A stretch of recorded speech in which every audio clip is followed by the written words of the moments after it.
something we probably shouldn't. Let's get a couple revs. Rev it up.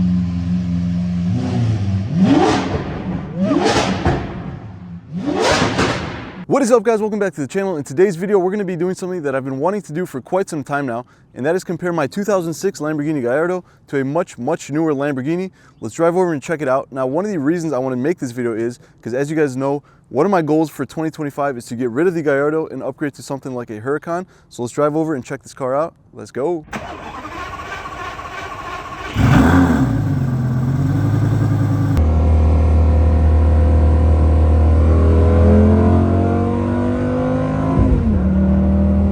All right, guys, so we made it here to EuroLab in Schaumburg, Illinois. I will link them down below. Make sure you guys check them out. I've got the Lambo parked right there, the Gallardo, but I would say we are in pretty good company. Take a look at this place, guys. They've got almost anything you can imagine here. Take a look. That is what we're going to be taking a look at. But check out how sick this is. I think, in my opinion, the highlight of this showroom is sitting in the corner right there. We're going to go take a look at that real quick.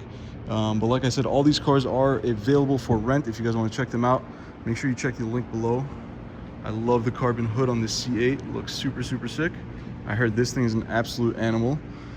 They've got a Urus. I really like these Urus. I didn't really like them when they first came out, but honestly, they really grew on me. Unfortunately, it won't work for my family, my setup. If it was third row, maybe we'd consider it. But there it is. They've got that. Doing some work on this thing. Take a look at the wheel on this. I really like it. Thinking about getting something like this for the Huracan. What do you guys think? That looks super nice. Got the carbon right there, carbon paddles as well. Take a look at how intricate these cars have become, but that's getting some work done on it. Got the Bentayga over there, but I think this thing takes the cake. Take a look at how sick that is, guys. This is a Pirelli edition Lamborghini Aventador. Looks super sick. Kind of funny about this car, if you guys, I'm sure you've heard of Stradman. He actually purchased a Pirelli edition that was driven here in Chicago and crashed. He chopped it up, and obviously you guys know the rest, but he did buy a Pirelli edition Lamborghini Aventador. The paint and finish on this thing is super sick. I love that. Take a look at how low it is to the ground. That is ridiculous. And then you've got the lizard green Porsche right there too, which is super sick. But we are going to be taking a look at this Huracan Evo Spider and comparing it with my 2006 Lamborghini Gallardo, and sharing some of these similarities, some of the differences, some of the things that I like about the Gallardo that I don't necessarily like about the Huracan, and vice versa. So let's dive right into it. So let's start off at the front of the Huracan. Now, as you can see, this car looks a lot more aggressive than something like the Gallardo, and I think the reason for that is obviously the front bumper. Now, I've considered getting the LP style front bumper on my Gallardo. This thing just looks a lot more sharp and a lot more aggressive. It's way more like pointed down to the ground, which I think looks super sick. Whereas the Gallardo is a little bit more rounded off, and I don't know how to explain it, but the Gallardo looks a lot more friendly. Like, this thing just, I don't know, looks like it's from Canada. I don't know how to explain it, but there is the front. The next thing you'll notice on the front is the headlights. So the headlights are like super long on the Gallardo, classic looking headlights. Whereas on the Huracan, they're a lot smaller and a lot more angry looking. I love the LEDs on this on the headlights. We're going to turn them on here in a second. But I just love how those look as opposed to the Gallardos. Next thing you'll notice coming around the side is the air intake. So this thing does not have any on the side, like right here. Obviously, it's got some on the side skirts right there, as well as up there. The Gallardo's got one on the side of the door, also on top right there. And I think this is kind of more similar to something like, again, the Aventador that's got the vents on the side over there, as you can see. Whereas the Huracan just has them on top and bottom, which I kind of like this look. It just looks a little bit more aggressive in my opinion. But coming around the back, there's a couple similarities here in the back, which I think are pretty cool. This thing has got the dual exhaust right there, just like the Gallardo. But the ones on the Huracan look a lot higher as opposed to the ones on the Gallardo. They're a little bit lower looking in my opinion. I don't know why, but the Gallardo feels like it's a lot wider. Like when you come up to it and just look at the engine, as opposed to standing by the Huracan. I don't know what it is, but the Gallardo just feels wider in my opinion. One thing I will say is I thought the Gallardo was small. I mean, sitting in my garage next to something like the Tesla Model X, this thing looks like an absolute toy. But sitting next to this thing looks like a toy compared to this thing. So kind of crazy just seeing the evolution of these cars. Now I'm sticking with the back. Another thing you'll notice is the rear diffuser back there. It's a lot more like pronounced on the Huracan. As you can see, it's got those two massive inlets right there, which I think are super sick. Whereas on the Gallardo, you really got to get low to see it. Otherwise, just standing up like this, I mean, you can kind of see it, but you really got to get down to see it. As you can see, it's just got those two right there. But yeah, this thing is like ridiculously wide. One thing that you'll notice, again, sticking with the back, is the engine bay cover. So this thing, again, being a Spider, it doesn't have the glass engine bay, whereas the coupe does, which I kind of like the coupe looking thing, because you could see the heart of the beast, whereas on the Gallardo or on the Huracan you cannot. Now obviously the perk of it being a Spider is on warm days and days you want to take the top off, this thing is an absolute animal. And I actually saw the gentleman driving it, pulling up. I heard him before I saw him. This thing is ridiculous. It's obviously got a aftermarket exhaust, which is something that I should consider getting on the Gallardo over there. But the major difference in my opinion is obviously the color. I mean, this thing pops. Like, I can't even explain it. The camera is not doing it justice. Whereas my car kind of blends a little bit more into traffic. I mean, I think if this thing was wrapped something like this purple color or a yellow or a green or something louder, I think it would accentuate the car a little bit more. But yeah, it's just my opinion. Coming around the side, you guys saw we filled up gas earlier. The gas cap on the Huracan is more on the side of the car, as you can see right there. Whereas on the Gallardo, it's kind of more on top. So check this out. So the gas cap for the Gallardo is up here, whereas on the Huracan, it's more on the side. So kind of stayed in the same area, but a little bit of difference right there. Coming around to the side, the next thing you'll notice is the door handles. So here, let me go on this side and show you guys. So the door handles on the Gallardo are kind of readily available at all times. They're just put your hand under there, pull on it, and the door opens.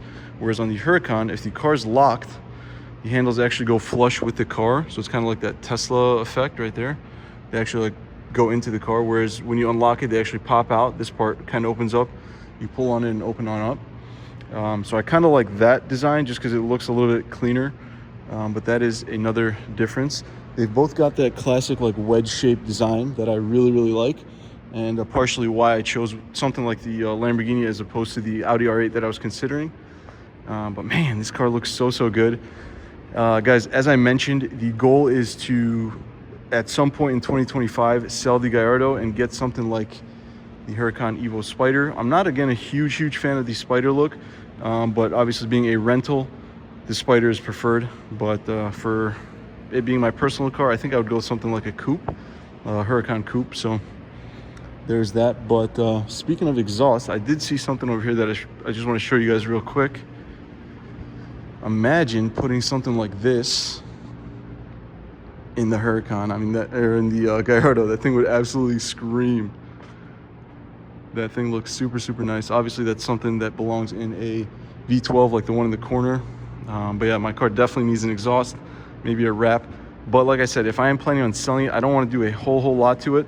And I kind of like the purist stock route. But man, oh man, this thing looks super nice. The last thing I want to mention on the exterior before we jump on the inside of the car is this rear wing. So this is a active wing right there.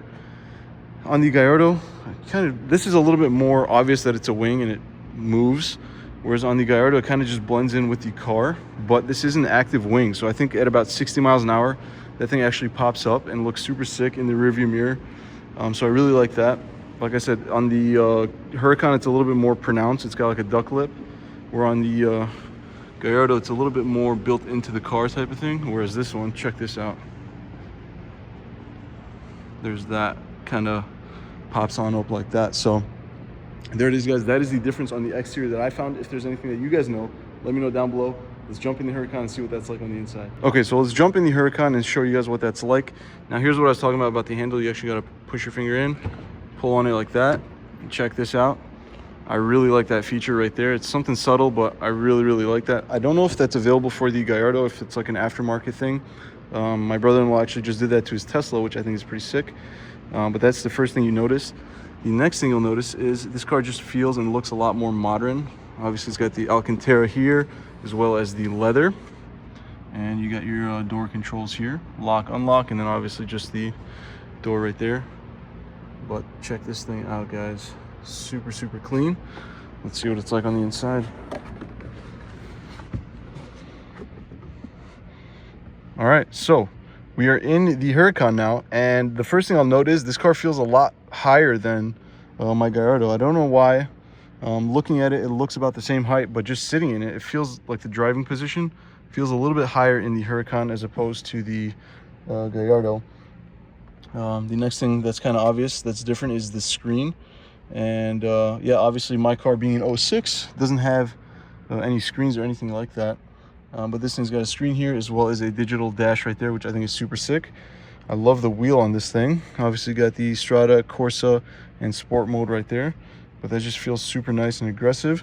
The paddles are a lot bigger on the Huracan as opposed to the Gallardos.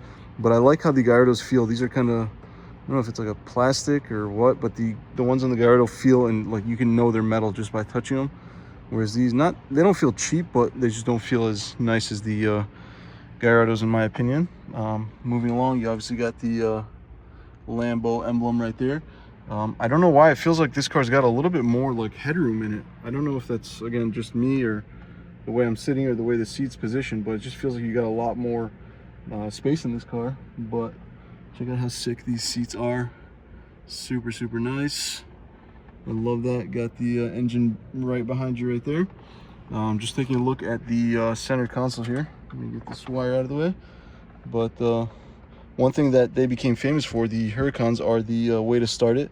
So the way to start it is obviously foot on the brake, but you got to lift this thing up, kind of like a jet fighter, and then press that down.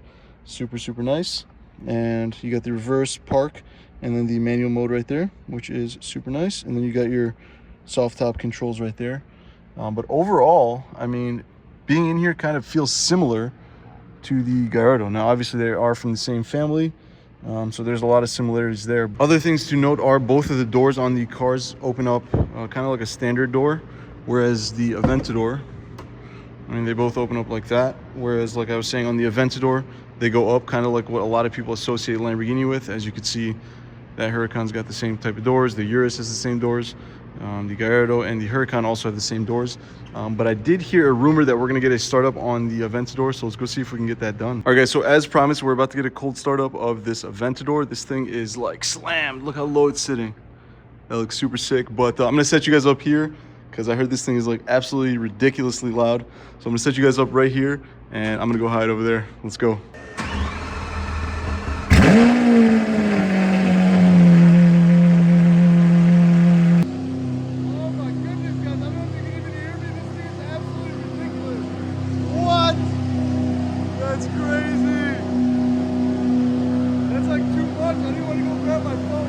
All right, we're gonna do something we probably shouldn't. Let's get a couple runs. Rev it up.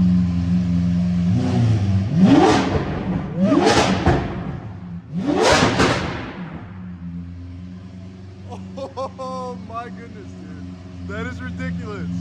All right, so that Aventador is like ridiculously loud. I was scared to go get my phone, but I am here with Brandon, one of the owners of EuroLab. We're gonna ask him a few questions. He's gonna show us around, and man, this thing is ridiculous, guys. Here he is. Brandon, what's going on, dude? Not much. How are you? Good. How are you, man? Thank you for having me. Absolutely. What did you guys do to this Aventador, dude? It's full straight pipes, flame tubes, under 800 horsepower. Man, whatever it was, that was ridiculous. Man, that's crazy. But yeah, so tell us a little bit about EuroLab. What do you guys do here? So EuroLab sparked as an idea of being a technician for over 17 years and seeing how more or less people got screwed in the market. And whenever you buy a Lamborghini, you get charged a Lambo tax, and we don't fall for that here. So we do everything in-house: service, maintenance, repair, performance upgrades, tuning, suspension upgrades, aesthetics, you name it, we do it. Nice. Okay, well, that's like comforting to know, because that was one of the things that I was super scared of when I bought my Gallardo. I was like, what if something goes wrong with this car?